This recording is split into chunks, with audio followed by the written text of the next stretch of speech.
আপনাদের যাদের না প্রত্যেকেই খবর নেবেন কোনো আলেমে দ্বীনের কাছে আপনার উপরে জাকাত ফরজ কিনা। দয়া করে জাকাত আদায় করবেন। আমার ভাই, জাকাত ফরজ ইবাদত, খামখেয়ালি না। কিছু দান সদকা হুজুর সবসময় করি, আল্লাহ ভরসা না, এই সমস্ত ফাঁকনা আলাপ করলে হইতো না। এসব আলাপ করেন না, জাকাত হিসাব করে দিতে হবে। জাকাত আলাদা বিষয়, দান সদকা আলাদা বিষয়। সারা বছর দান সদকা করেন, মাশাআল্লাহ, ভালো কথা, কিন্তু জাকাত হিসাব করেন। আপনার সম্পত্তি, আপনার ব্যবসার পণ্য, আপনি বা আপনার স্ত্রীর নগদ জমানো টাকা, স্বর্ণ রৌপ্য, এগুলোর হিসাব কমপক্ষে আপনি আর কাউরে না জানান, আপনার পছন্দের একজন আলেমে দ্বীনকে। আলাদা বলেন চুপে, হুজুর সাহির কইয়ের না মানুষের দ্বারা আমার টাকা বেশি, তো আচ্ছা উনি জানাইলো না, নাম প্রকাশে অনিচ্ছুক হুজুর, বাকি সম্পত্তি এত, জাকাতের হুজুর হিসাব করে দেন, হিসাব করে দিব আমরা, বা হুজুর আব্দুল আজিজ ভাই হিসাব করে দিব, বা আলেমে দ্বীন হিসাব করে দিবে, অসুবিধা কি? কিন্তু জাকাত গুরুত্বপূর্ণ। ওয়াল্লাযীনা ইয়াকনিজুনা আয-যাহাবা ওয়াল ফিদ্দা ওয়া লা ইউনফিকুনাহা ফি সাবিলিল্লাহ ফাবাশশিরহুম বিআযাবিন আলীম। আল্লাহ বলছে যারা জাকাত দেয় না, নবী আপনি তাদেরকে অত্যন্ত কঠিন আযাবের ভয় দেখান। সাবধান বান্দা, আমি আল্লাহ কিন্তু হাসরের ময়দানে চূড়ান্ত বেইজ্জতি করব তোমাকে। ইয়াউমা ইউহমা আলাইহা ফি নারি জাহান্নাম। আল্লাহ বলছেন হাসরের দিন তার এই অনাদায়ী জাকাত যেগুলো দেয় নাই, এই কারণে এই সম্পত্তিগুলো আগুনে পোড়ানো হবে। আগুনে পোড়াইয়া গোলাকার ফুটবলের মতো কুণ্ডুলি বানাইয়া, কয়লার চাকা বানাইয়া, আগুনের চাকা বানাইয়া, আল্লাহর কসম আল্লাহ বলছেন ফাতুকওয়া বিহা জিবাহুহুম ওয়া জুনুবুহুম ওয়া যুহুরুহুম, তাদের কপালে, তাদের কোমরে এবং তাদের পিঠে দাগ লাগানো হবে, শেক লাগানো হবে। হাদা মা কানাসতুম লিআনফুসিকুম, আল্লাহ বলেন, ফেরেশতা বলবে, এই নাফরমান, এটা তোর জমানো টাকা যেগুলা তুমি জমা করেছিলে, ফাযুকু মা কুনতুম তাকনিজুন, এখন উপভোগ করো তোমার সেই জমানো টাকার স্বাদ। মজাটা দেখো, ফাযুকু, আর তো মজা লাগা, মজা দেখো কেমন লাগতেছে, দেখো, নাউযুবিল্লাহ। এই জন্য জাকাত গুরুত্বপূর্ণ। জাকাত আদায় করবেন হিসাব করে। বড় লোকের উপরে জাকাত ফরজ হয় না। জাকাত নেশাব পরিমাণ সম্পদ শরীয়ত কর্তৃক নির্ধারিত, তার উপরে জাকাত। এটার জন্য বড় লোক ছোট লোক কোনো কথা না, বড় লোকের কোনো সংজ্ঞা নাই। আপনারা একজন এখানে শিক্ষিত মানুষ বলেন যে কত টাকারে বলে বড়, মানে এটার ফিগার কত? শরীফ ভাই কন, বোঝেন না আপনি কথাটা? 10 লাখ টাকা কমপক্ষে থাকলে তাকে বড় লোক বলে, এমন কোনো সংজ্ঞা পৃথিবীতে আছে? তাহলে আপনি বড় লোকের উপরে কত টেয়ারে কয় বড় লোক? যার বিল্ডিং 2 তলা এবারে বড় লোক নাকি? তাইলে 10 তলাওয়ালাদের এবারে আমাদের গণেতে ধরে না। তাহলে বড় লোকের কোনো কি আছে কিনা বলেন, সংজ্ঞা আছে কিনা? সংজ্ঞা না। তাহলে এটা কোনো কথা না। কথা হলো ইসলামী শরীয়ত একটি পরিমাণ নির্ধারণ করে দিছে, নেশাব, ওইটার পরিমাণ সম্পদ যার কাছে আছে, সে যদি দিনমজুরও হয়, ফকিরও হয়, তার উপরেই কি ফরজ? জাকাত ফরজ। জাকাত ফরজ।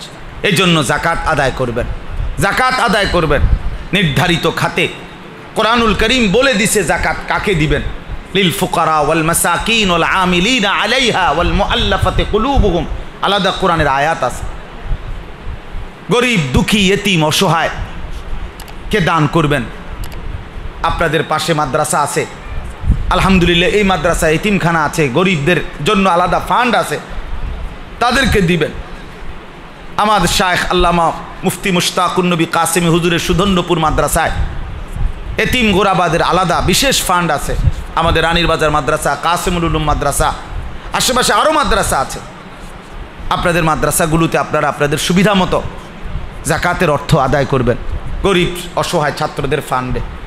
আমারও একটা ছোট্ট মাদ্রাসা আছে, আমাদের মাদ্রাসাও 450 ছাত্র আমার মাদ্রাসায়, আলহামদুলিল্লাহ, ওইখানেও গোরাবা ফান্ড আছে এতিম অসহায় দুস্থদের জন্য। আপনারা সুযোগ থাকলে আমাদের সেই ফান্ডেও দিবেন। আব্দুল আজিজ ভাইয়ের কাছে দিলেও আমি পাবো, অথবা যার যেমনি সুযোগ হয়, কিন্তু আমার মূল বিষয় হলো জাকাত দিবেন। সাদাকাতুল ফিতির সর্বনিম্ন হলে 110 টাকা, আরও বেশিও আদায় করতে পারেন। সবাই 110 টাকা খুঁজছেন না, কেউ 1000 টাকা করে দেন, কেউ 1500 টাকা করেই দেন, কেউ 500 টাকা করে দেন।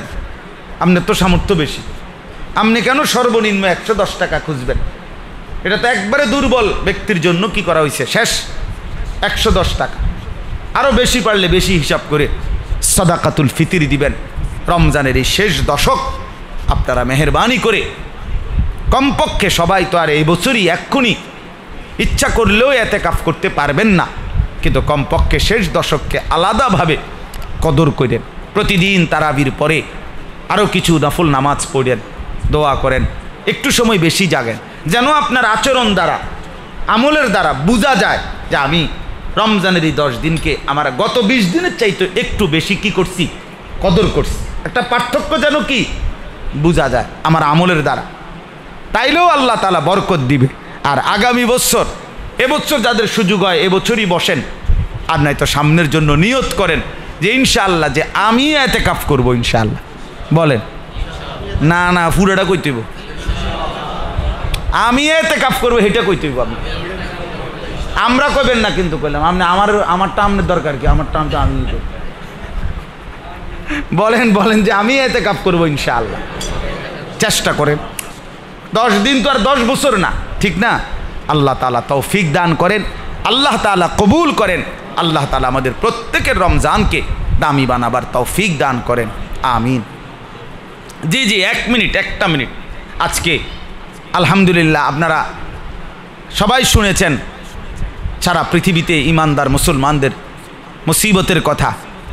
ফিলিস্তিনের গাজায় রমজান মাসে ইফতার সাহরি অবস্থায় ইমানদার মুসলমানদের উপরে আবারও হামলা করেছে এবং অকাতরে মুসলমান শাহাদাত বরণ করতেছে। এরা পৃথিবীতে সভ্যতার, ভদ্রতার কোনো নিয়ম কানুন এই জালেমদের কাছে নাই। মাহে রমজান দেখতে দেখতে আমাদের মাঝে আসছিল, এখন আবার চলেও যাচ্ছে। তো রমজান তো আসছিল, এখন আবার চলেও যাচ্ছে। লক্ষণীয় বিষয় হলো আমাদের অর্জন কেমন, এটা হলো দেখার বিষয়। রমজানকে এতভাবে কোরআন এবং সুন্নাহর মধ্যে বৈশিষ্ট্যমণ্ডিত করা হয়েছে, অনেক। রাসূলুল্লাহ সাল্লাল্লাহু আলাইহি ওয়াসাল্লাম বহুভাবে, বহু আঙ্গিকে মাহে রমজানকে তুলে ধরেছেন। রমজানের গুরুত্ব, রমজানের মর্যাদা, রমজান মাসের ফজিলত। এই ছেলে, ওই বেটা, এটা এখানে ফাইজদামির জায়গা, এটা কি পার্ক পাইছো তুমি? সোজা হয়ে বসো বেটা। এতে ওই করে এনে বহাইয়া এটা ভিডিও করতেছে, এটা অনুষ্ঠান করে।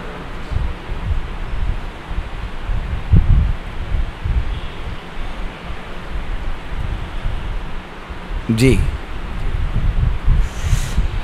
তো রাসূলুল্লাহ সাল্লাল্লাহু আলাইহি ওয়াসাল্লাম সর্বোচ্চ মাহে রমজানকে আমাদের সামনে তুলে ধরেছেন।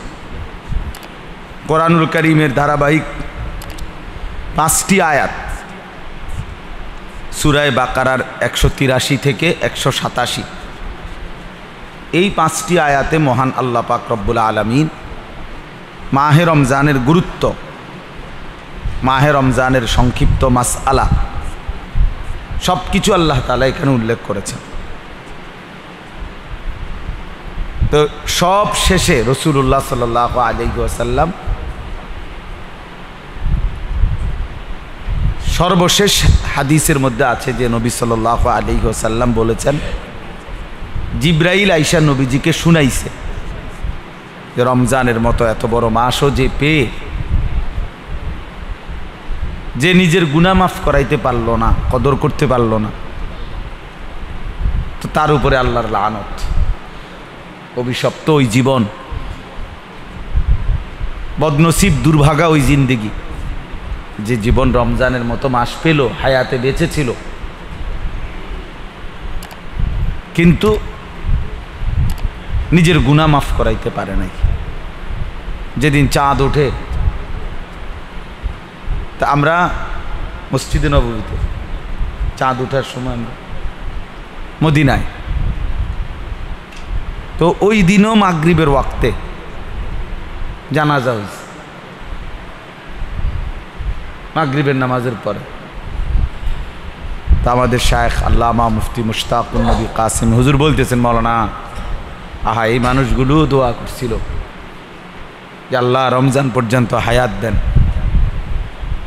কিন্তু এই মুহূর্তেও আজকের মাগরিবেও জানাজা হলো। তাহলে আমি প্রায় বলি যে মক্কা মদিনায় গেলে একটা জিনিস বোঝা যায়, উপলব্ধি হয় যে এটা একটা যে প্রতি ওয়াক্তে জানাজা হয়, তার মানে প্রতি ওয়াক্তেই আল্লাহর বান্দা ইন্তেকাল করছে, জানাজা হইতেছে। তাহলে মৃত্যু থেমে নাই, মরণ থাইমা নাই, প্রতি ওয়াক্তে। কখনো কখনো তারাবির নামাজের মাঝখান দিয়া 6 রাকাত তারাবি হইছে, এরপরে আবার জানাজা হয়েছে, 10 রাকাত তারাবি হয়েছে, তো আবার জানাজা হয়েছে, এশার নামাজের পরে আবার জানাজা হয়েছে, একদিনে 3 বারও জানাজা হয়েছে। জানাজা থামে নাই, মৃত্যুর থেমে নাই। সেখানে আল্লাহ তাআলা চাঁদ উঠবার মুহূর্তেও যেখানে মৃত্যু দিয়ে থাকেন, সেখানে আল্লাহ তাআলা আমাকে হায়াত দিছেন, আপনাকে দিছেন। আজকে 20 রমজান, মাগফিরাতের দশক, এই কিছুক্ষণের মধ্যেই শেষ হয়ে যাবে। সন্ধ্যা হতে হতেই, সন্ধ্যা হলেই, সূর্য ডুবলেই নতুন দশক, আখিরি দশক। এই জন্য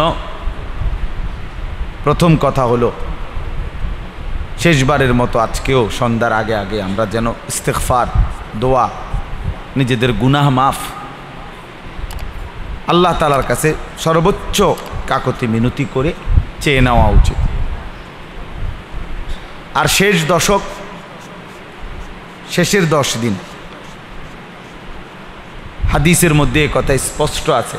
আম্মা জান আয়েশা রাদিয়াল্লাহু তাআলা আনহা, নবীজির স্ত্রী, তিনি বর্ণনা করছেন,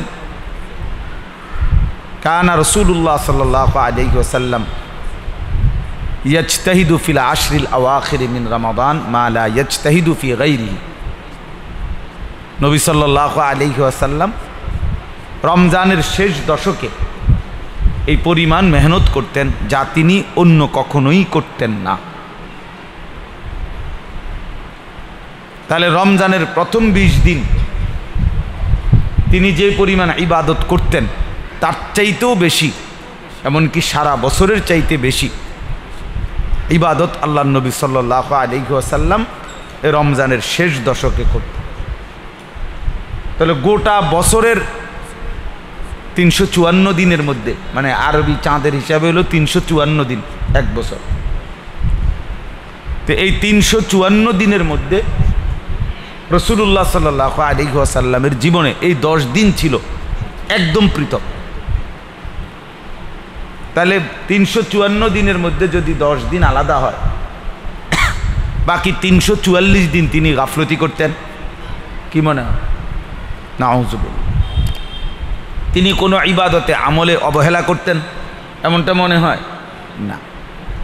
তিনি তো সারা বছরই আল্লাহ রাসূল সাল্লাল্লাহু আলাইহি ওয়াসাল্লাম শতভাগ আল্লাহ তাআলার ইবাদত করতেন, শতভাগ ইবাদত। গাফলতির তো কোনো প্রশ্নই আসে না, ছেড়ে দেওয়ার তো কোনো প্রশ্নই আসে না। একটা সুন্নত নফল তিনি ছেড়ে দিবেন কেমনে? তার মাধ্যমেই তো সুন্নত নফল চালু হয়েছে, তো ছেড়ে দিব কেমনে? আপনার আমার না ছুটে যাবে, ওনার ছুটবে কেমনে? তাহলে সারা বছর যিনি সমান তালে পূর্ণাঙ্গ আমল করতেন, তারপরেও তিনি বলতেছেন ওনার স্ত্রী যে নবীজি এই 10 দিন ওই 344 দিনের চাইতেও বেশি ইবাদত করতেন। সেটা কি? তাহলে সেটা কি পরিমাণ, কি পরিমাণ মেহনতটা করতেন শেষ দশক রমজান। আম্মা যারা আয়েশা রাদিয়াল্লাহু তাআলা আনহা বলেন, আরেকটা হাদিস, রাসূলুল্লাহ সাল্লাল্লাহু আলাইহি ওয়াসাল্লাম রমজানের শেষ দশকে কি করতেন? তিনটা কাজ করতেন। কয়টা কাজ করতেন? তিনটা। শেষ দশক বুঝছেন তো, এই আজকের সন্ধ্যা থেকে যেটা শুরু হবে। এক নাম্বার হলো শাদ্দা মিজারাহু, নবী সাল্লাল্লাহু আলাইহি ওয়াসাল্লাম তার কোমর শক্ত করে বেঁধে নিতেন, শক্ত করে কোমর বাঁধা নিতেন। এই কথার দুই অর্থ। এক হলো কোনো মানুষ কোনো ভারী কাজ করতে গেলে, শক্ত কাজ করতে গেলে কোমরের মধ্যে গামছা অথবা কিছু একটা বাঁধা নেয় টাইট করে। এটা মানুষের একটা অভ্যাস, দেখবেন কোমরে কিছু শক্ত করে বাঁধলে শক্তি হয়, শক্তি সঞ্চার হয়। মার্শাল আর্ট যারা শিখে তাদের মেইন কোমরের বেল্ট, এবং কোমরের বেল্ট দেখেই চিনা হয় হে কোন অবস্থানে আছে। তাইলে কোমরের এই বেল্ট টাইট করে বাঁধে। পুলিশ বলেন, সেনাবাহিনী বলেন, এই যত বাহিনীর কোমরের বেল্টটা হলো কি গুরুত্বপূর্ণ একটা জিনিস, এটা টাইট করে বাঁধে। তাইলে কোমরের বেল্ট মানে কোমরে কোনো কিছু শক্ত করে বাঁধলে শক্তি সঞ্চার হয়, শক্তি ভারী কাজ করা যায়। তা আল্লাহর নবী সাল্লাল্লাহু আলাইহি ওয়াসাল্লাম শেষ দশকে রমজানের সর্বোচ্চ ইবাদতের জন্য কোমর বাঁধা নিতেন, অর্থাৎ অন্য সময়ের চাইতো আরও বেশি ইবাদত মেহনত করতেন। এই কথার এক অর্থ হলো এইটা। আরেক অর্থ হল রমজান মাসের রাত্রিতে স্ত্রীর সাথে অবস্থান করা অনুমতি আছে, হালাল। উহিল্লা লাকুম লাইলাতাস সিয়ামির রাফাসু ইলা নিসাইকুম, এখানে আছে আল্লাহ তাআলা রমজান মাসের রাত্রিতে স্ত্রীর সাথে অবস্থান করা থাকা অনুমতি দিয়েছেন। কিন্তু রাসূলুল্লাহ সাল্লাল্লাহু আলাইহি ওয়াসাল্লাম শেষ দশকে আম্মাজান আয়েশা বুঝাইতে চাইছেন কোমর লুঙ্গি, মিজারের এক অর্থ ইজার, বেঁধে ফেলতেন টাইট করে। অর্থাৎ এই 10 দিন সম্পূর্ণ স্ত্রীদের থেকে বিচ্ছিন্ন থাকতেন। বুঝছেন কি না? স্ত্রীদের থেকে সম্পূর্ণ বিচ্ছিন্ন থাকতেন। তাইলে স্ত্রীদের থেকে বিচ্ছিন্ন থাকতেন, শক্ত করে কোমর বেঁধে নিতেন। অর্থ হইল রাসূলুল্লাহ সাল্লাল্লাহু আলাইহি ওয়াসাল্লাম স্ত্রীদের থেকে আলাদা হয়ে যেতেন। এই 10 দিন আলাদা, 344 দিনের ব্যতিক্রম। ওয়া আহইয়া লাইলাহু, 2 নম্বর হলো আম্মাজান আয়েশা রাদিয়াল্লাহু তাআলা আনহা বলেন শেষ দশকে আল্লাহর নবী সাল্লাল্লাহু আলাইহি ওয়াসাল্লাম সারা রাতভর জেগে থাকতেন। আহিয়া, রাত্রে বলতে গেলে ঘুমাতেন না, রাতভর জেগে থাকতেন। শেষ দশক সারা রাত বলা যায় ইবাদত করতেন। 3 নম্বর ওয়া আইকাযা আহলাহু, তিনি তার পরিবারের সদস্যদেরকে শেষ দশকে জাগায় দিতেন। রাত্রিবেলা ইবাদতের জন্য কি করে দিতেন? জাগায় দিতেন। অর্থাৎ সবাইকে উৎসাহিত করতেন যে শেষ দশক, রমজান শেষ হয়ে যাচ্ছে, এটুকু সময় কদর করো, আর ঘুমায় না, আর ঘুমায় না। যদি আর কখনো না মেলে, যদি আরেকবার না জোটে, তাহলে এই হাদিস দ্বারাও স্পষ্ট বোঝা গেল আল্লাহ নবী সাল্লাল্লাহু আলাইহি ওয়াসাল্লাম রমজানের শেষ দশককে আলাদা কি দিতেন? সর্বোচ্চ গুরুত্ব দিতেন। এটা নবীজির জিন্দেগি থেকে আলাদা। আমাদের যদি ইংরেজি হিসাবে ধরেন, আমার দুনিয়ার সমস্ত ব্যস্ততা এটা যেন হয় 355 দিন, 10 দিন যেন হয় পৃথক। এ সময় আমি শুধুই আখিরাতের মুসাফির, এ সময় আমি শুধুই আখেরাতের ফিকির। আর এই ক্ষেত্রে রাসূলুল্লাহ সাল্লাল্লাহু আলাইহি ওয়াসাল্লাম কি পরিমাণ গুরুত্ব দিতেন এই হাদিস দুইটা তো বললাম, আরও একটা উদাহরণ শুনেন তাহলে বুঝবেন। আমাদের প্রিয় নবী সাল্লাল্লাহু আলাইহি ওয়াসাল্লাম হিজরত করে মক্কা থেকে মদিনায় গেছেন, আমরা জানি সবাই। তো মদিনায় যাওয়ার পরে মোট তিনি হায়াত পাইছেন 10 বছর, আর 10ম বছর মারাই ইন্তেকালি করছেন। তাহলে মূল কর্মের বয়স মানে মেহনত করছেন মদিনায় 9 বছর।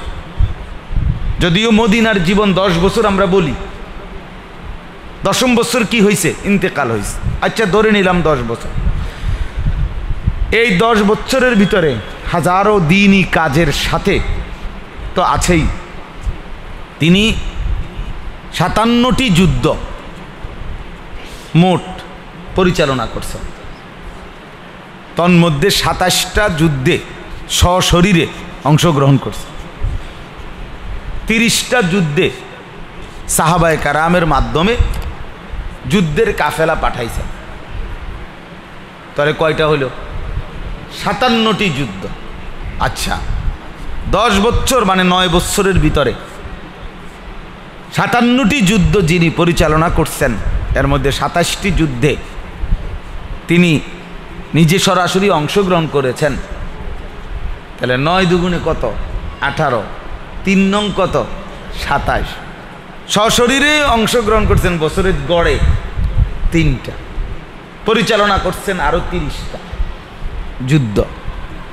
তাইলে কি পরিমাণ যুদ্ধের কাফেলা মাত্র 9 বছরের ভিতরে বের হয়েছে মদিনা থেকে, নিজে হোক সাহাবায়ে কেরামের কাফেলা হোক, একটার পর একটা শুধু যুদ্ধের কাফেলা বের হয়েছে, আর আসছে আবার বের হয়েছে। খন্দকের যুদ্ধ রাসূলুল্লাহ সাল্লাল্লাহু আলাইহি ওয়াসাল্লাম শেষ করে প্রায় দীর্ঘ 2 মাসের লাগাতার মেহনত ছিল, অনেক ঘটনা। ওই যেই যুদ্ধে নবী সাল্লাল্লাহু আলাইহি ওয়াসাল্লাম সাহাবায়ে কেরামকে নিয়ে পাথর খনন করে গর্ত করছিলেন, লম্বা বিশাল, এইটারে খন্দকের যুদ্ধ বলে। সবচেয়ে বেশি কষ্ট সহ্য করেছিলেন যেই যুদ্ধে নবীজি, সাহাবীরা পেটে পাথর বাঁধছেন এই যুদ্ধে। এই সীমাহীন কষ্টের পরে আল্লাহ নবী সাল্লাল্লাহু আলাইহি সাল্লাম সাহাবীদেরকে নিয়ে যেদিন মদিনায় ফিরে আসছেন যুদ্ধ শেষে, জোহরের নামাজ পড়ছেন আয়েশা মসজিদে নববীতে। নবী সাল্লাল্লাহু আলাইহি সাল্লামের আদত অভ্যাস ছিল, তিনি যখনই মদিনার বাহির থেকে মদিনায় ঢুকতেন তো মসজিদে নববীতে আগে আসতেন, এরপরে মসজিদে নববী থেকে বাসায় নির্দিষ্ট সময়ে হুজরাতে যাইতেন, আইসেই ঘরে ঢুকতেন না। দূর সফর থেকে কেউ আসলে এটা একটা সুন্নাত, স্ত্রীকে আগে প্রস্তুতির সুযোগ দেওয়া, জানানো কোনোভাবে, অথবা সে বুঝা একটু সময় তার প্রস্তুতির জন্য কি করা, দেওয়া, এটা হাদিসে আছে। যাই হোক, তো আল্লাহ নবী সাল্লাল্লাহু আলাইহি ওয়াসাল্লাম জোহরের নামাজ আদায় করলেন সাহাবীদেরকে নিয়ে, সবাই ক্লান্ত, পরিশ্রান্ত, ক্ষুধার্ত, ভীষণ দুর্বল অবস্থা। এই অবস্থায় মাত্র কেউ কাইট হইছে, কারো ঢাল, কারো তলোয়ার, কারো বর্ষা, এগুলো রাখছে একসাথে থুইছে। এই সময় হযরত জিবরাইল আলাইহিস সালাম আসছেন, নবী সাল্লাল্লাহু আলাইহি ওয়াসাল্লামের কাছে এসে বললেন, ইয়া রাসূলুল্লাহ, যুদ্ধ শেষ? বলছে হ্যাঁ যুদ্ধ শেষ, আল্লাহ তাআলা আমাদেরকে বিজয় দিয়েছেন, আমরা এই তো যুদ্ধের ময়দান থেকেই ফিরে মসজিদে নববীতে মাত্র আইলাম।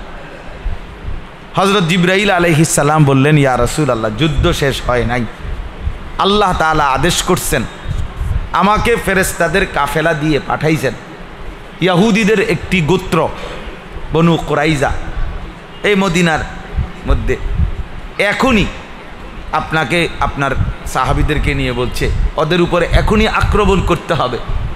আল্লাহ তাআলা আদেশ করছেন আমি যাচ্ছি, আপনি আসেন। আল্লাহ রাসূল সাল্লাল্লাহু আলাইহি ওয়াসাল্লাম সাথে সাথে দাঁড়ায়া সাহাবীদেরকে বললেন, সবাই এক্ষুনি আবার প্রস্তুতি নিয়ে বনু কুরাইজা গোত্রে গিয়ে আসরের নামাজ আদায় করবে। তো সাহাবায়ে কেরাম ঠিকই দাঁড়ায় গেছে এবং রওনা হয়ে গেছে। যেন দিন মানা কোনো কালেই যুক্তি দেওয়া হয় না। ইদানিং কালে আইসা পণ্ডিতিটা বেড়ে গেছে বেশি। পণ্ডিত প্রত্যেক কিছুতেই যুক্তি খোঁজে।